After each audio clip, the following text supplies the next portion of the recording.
Hi guys! Magandang gabi! Welcome back po dito sa Gandara SRU channel for Showbiz Update. Ay, good morning na pala. Mukhang morning nyo naman na po ito mapapanood. So, magandang morning sa lahat. Welcome back sa Gandara SRU channel for Showbiz Update. Andito na naman nga po akong muli nagpabalik. Wala na pong iba. Ang nag-iisa po ninyo kachismosang Kim Pao, ang lokaret na si Gandara upang magatid sa inyo ng latest update and fresh happenings patungkol kay Kim Chiu and Paolo Avellino. And syempre, ang pag-uusapan natin ngayong gabing ito ay ang medyo nega na konti lang naman. Mga ano kasi, para-paraan. Dahil nga magkakaroon ng series ang Kim Pao na pinag-uusapan ngayon ng madlang people. So, ayun, syempre, merong mga balakid. Hindi naman laging happy-happy lang. Mas masarap kung sa bagay, 'di ba? Mas masarap pong namnamin ang tagumpay dahil sa mga balakid na 'yan. Yung kapag ka natapos nyo, nalagpasan nyo yung mga balakid na 'yan, 'di ba? Sarap lalo, parang ramdam mo yung deserve. Pagka-deserve, kailangan talaga magpahirapan muna eh. Charot. Anyway, ayun nga, meron pong daming eksena na pati ex ni Kimi pinapasok sa istorya. So, lahat ng yan pag-usapan natin. And syempre, ang pagbibigay po ng assurance ni Kim Chiu sa lahat. Ayan ang ating pinaka-highlight highlight ng ating update. But before that, sa mga hindi pa nakaka-subscribe sa ating channel, paki-click lang po tayo na subscribe button natin at notification bell na nandiyan sa baba para mag-updated po kayo at ma-notify sa atin pong mga susunod na chika patungkol sa Kim Pao. Basta mga balita na may kinalaman kina Kim Chiu and Paolo Avellino, sagot na natin yan. Anyway, simulan nga natin ang ating update sa gabing ito sa komento ni Madam Mila Carillo. So, tungkol nga ito sa sinasabi ko sa inyong pati ex ni Kimi pinapasok sa eksena sa usapan. So, sabi ni Madam Mila, Ma'am Gandara, inayawan na si Gerald de Kim kasi 'di ba, Kim Gerald fans umaasa na magkakaroon ng comeback, etc. Parang dugtong-dugtong na lang din kasi syempre mga bashers ng Kim Pao gusto silang paghiwalayin, then biglang pumasok sa eksena si Gerald, like hindi naman pumasok sa eksena, parang timing lang na may chika tungkol sa kanya na hiwalay na sila ni Julia. So naisipang i-connect yun, and malay nyo nga daw po, Kim Gerald ang ang bagsak pa rin ng isa't isa. Kimerald pa rin ang magkakatuluyan. Ito ayan kalat nga yan sa Socmed ngayon. Payag daw ba kayo na sila ang endgame? Ayan, si Gerald at saka si Kim. Nabubuhay talaga yung mga Kimerald fans. Hindi ko masisisi. Until now, andun pa rin eh. Andun pa rin sa puso nila. Just like it's just that yung mga bashers ng Kim Pao, ginagamit yung mga Kimerald fans. Ayan, kunyari, kakampi nila yung Kimerald para buwagin ang Kim Pao. Pero yung totoo, ginagamit lang talaga nila yung Kimerald para magmukha silang marami na buwagin po ang fandom or ang tambalan ng Kim Pao. Nagigets nyo ba? Parang ginagawang pain nila ang Kimerald, gano'n, kaya ginagatungan nila, etc. etc. Anyway, ayun nga.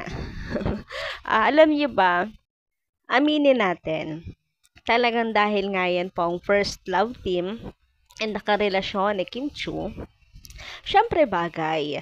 Unang tapak ni Kim sa industriya, 'di ba? Pero kalaunan, nalaman at malalaman natin na may mas bagay pa pala sa kanya. Tingnan nyo yan. O, diba? Mas bagay, mas glowing si Kimi, basta mas bagay tingnan ang Kim Pao. Kumbaga, may mas bagay pa kay Kim kaysa po sa mga naging ex niya. Ganyan. And kung may mas bagay na mag-endgame po, Kim Pao yun. 'Di ba? Nasa tamang na sila ngayon eh. Right time in God's time na eh. Anyway, ayun nga, ang komento ni Madam Mila Carillo, hindi rin pumayag nga di umano si Kim na makatambal ulit si Gerald kasi si Sir Lauren hindi yan payagan ang Kim Pao na maghiwalay, saka hindi rin sila papayag na magtambal kay Gerald dahil may Pao na si Kim. Sorry na lang sila, basta forever ang Kim Pao. Good support lang kami hanggang dulo. Iwasan natin ang masira ang Kim Pao. Proud kami sa paayuda ng Kim Pao. I love Kim Pao. Mga bashers, tumigil na kayo. Sinisira nyo lang ang Kim Pao. Pray ko sa guide, sana matuloy ang kasal. Hoy, ando na nga tayo sa kasalan. Sabi naman dito ni Madam Edita Anandon sa magandang gabi. Good evening, Dara. Anong chika? Sige, wala sa Showtime. Anong ganap? Uy, kapag wala sa Showtime, syempre hahanapan ng ganap si Kim. Imposible kasi nga matatali si Kim Chu nang walang kawa. Ano? Sa Kim Pao, pwede malaman ang totoo. Sana ba project si Kim and Paolo? Meron daw po, Madam Edita. Yung Gerald na yan, kapal na mukha, humahanap na lamang siya ng iba, humahanap lang siya ng iba, wag lang si Kim. So parang gusto daw atang patulugin pa pati yung pangalan ni Gerald. Ewan ko kung may project, etc. Pero lumabas siya sa PVP. Ayun, parang humayp nga siya, no? Ewan ko. Basta may balak yan. Alam niyo naman sa showbiz industry, pag pinapaingay yung pangalan, may something yan. So, ayun, iba na lamang dawag si Kim. Tapos na ang Kim Gerald. Wala na, totally demolished na. Kim Pao na ang present at ang forever. Kaya huwag ipilit si Kim. Kim Pao ang gusto namin, magkatambal. Magjowa na talaga sila. Sana may kasalan na yung abangan namin mga Kim Pao fans. So, ayan naman na nga tayo sa kasalan talaga. Daming Kim Pao fans kasalan yung hinahanap. Ano? Pero, ayun nga. Dahil pilit ngang ipinapasok naman po sa eksena ang mga ex ni Kim Chu, marami po ang syempre mahihinang nilalang etc. Pero buti na lang si Kim Chu rin po talaga ay marunong magbigay po ng assurance sa mga fans. Ayun, kumikilos na rin nga si Kim Chu. Noong una nga, 'di ba, nagbibigay siya ng hint. Alam mong in love ngayon si Kimi, guys. Kaya huwag niyong basagin pa. In love ngayon si Kim Chu. Hayaan po natin siya kung saan siya magiging masaya. And wala sa vocabulary ni Kim yung bumalik pa sa ex. Ganyan. Siyempre, iniwan na siya, sinaktan na siya, di ba? Alangan namang bigyan pa niya ng pagkakataong saktan siyang muli. Siguro nakapagbigay na siya ng pagkakataon, pero once na yun, announced na, it's official. Parang ganun. And happy naman ngayon si Kim Chut. Ingatan nawa natin yung puso ni Kimi. Ingatan din ng may hawak ngayon ng puso ni Kimi, yung puso niya syempre. Hindi naman ako nasayangan. And ayan nga, para po sa mga team mahihinang nilalang, ayan po ang pagbibigay assurance ni Kim Chu, supalpal at nasabon ang ex. Hindi nasayangan si Kimi. So, iba na lang. Charot, ang gwapo mo doon, Paolo Avellino. Charot! So, ayan guys, hindi naman po nasayangan si Kim Chu. Parang blessings in disguise yung pagkakawala niya dito. Kasi nakita niya kung papaano talaga dapat tratuhin, mahalin through isang Paolo Avellino. Hoy, grabehan nga yun. Yung marami pala siyang may experience, yung may mga deserve pa pala siya, na ganyan. Yung nakikita na niya yung mundo kasi siguro lumiit yung mundo niya, then nung nakawala, ganyan, may mga na-realize siya, etc. Kaya hindi rin siya nasayangan kasi nga, may mga na-discover siya, hindi lang para sa sarili niya.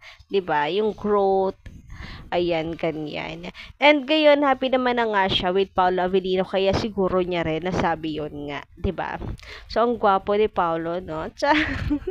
Ang gwapo ni Paolo Avellino doon. So, sa mga team, dyan, mahinang nilalang, ayan, kami #panatag. Ewan ko kung kailan kayo magiging #panatag dyan. Basta kami, happy kami.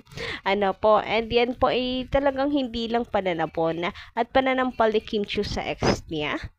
Ayan, kung sino man sa dalawa doon. Dalawa lang naman yung ex niya, di ba? Ayan, kundi para na rin sa mga mahinang nilalang. Pansampal po sa inyo na na hindi basta-basta si Kim Chiu may paninindigan talaga yan. So, yun lang guys sa ating update.